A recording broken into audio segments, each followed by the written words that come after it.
exclaim and jump in a startled way. And I cup my hands, which is what Mom taught me. Yeah. I cup my hands to receive change. Now, I don't, it doesn't bother me. It stays in my memory, not for negative reasons, but for historical reasons. I don't blame them. I would do exactly what they do, because you don't see someone as funny looking as me very often. So the tendency is to stare. Children will stare, and that's all right. But fortunately, I am kind of, I should be over this by now, but I'm not. I'm sort of an attention freak. And so I enjoy it when people look at me. My brother never did. He was much more modest. He was much smarter. He was much handsomer than I. But he died, it'll be next week, and and so the world got stuck with me. Is there any work of literature or art that you identify with most in this regard? By this regard, you mean with regard to my hands? Yeah, hands and feet.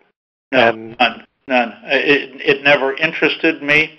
It didn't interest me earlier. It emphatically does not interest me now. I have numerous interests, but none at all in that area. When was the last time, if ever, you've encountered anti-Semitism? The last I remember was 1984, the summer that I began wearing my yarmulke 7 days a week. And at that time I was in the middle of a about 6-year term as sports editor, the final sports editor, in the history of the Santa Monica Evening Outlook. And the editor was a fat, hateful bigot from the Middle West, Nebraska or Kansas, one of those states. And he didn't care for me in general terms, but we still had hot type in those days, the old-fashioned lead type. And so I was out in the composing room. This was a daily newspaper, and I was in the composing room messing around with a story about the legendary Alabama football coach who had just died. And I made a change in his in the wording about his funeral, and the editor screamed at me, "Your God may not believe in that, but my God does." What he was referring to, I have no idea anymore. This is already 27 years ago. But he screamed it. Everybody heard it. Nobody was surprised because he had a hot temper. But it has stayed with me all of these years because there have been incidents since then, I'm sure. None stands out. What town did you grow up in? Piqua.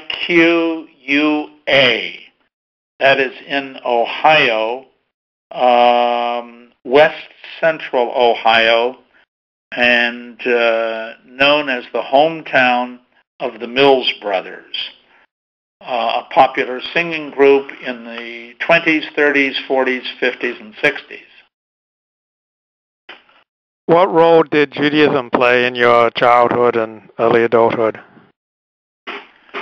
Well, religion always has been important to me.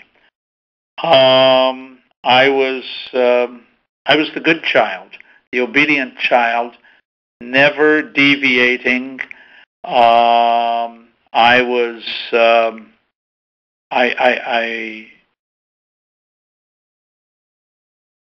prayed daily. It was a serious pursuit for me in my early life. Then there was a period from about the age of 20 until my late 30s that it was a non-issue, and I was away from Judaism altogether. And then I met my second wife, and came back, and her parents were very liberal, and we initially identified with, didn't really join, Wilshire Boulevard, and then we later moved to the Valley and became affiliated with a conservative shul, a liberal conservative shul, and that didn't meet with anyone's approval either, because her parents' attitude, my in-laws' attitude, was, where did we fail? Because we had abandoned reform. And I did not become Orthodox until coming to Venice 21 years ago. Why did you become Orthodox?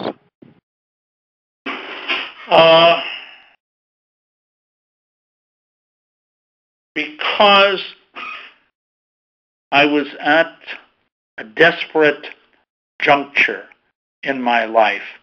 I had just gone through, actually just had begun to go through, the ugliest imaginable divorce. Wretched divorce that lingers today, 21 years later. We had 3 children who were 8, 6, and an infant at the time, and today the 2 younger boys will have nothing to do with me.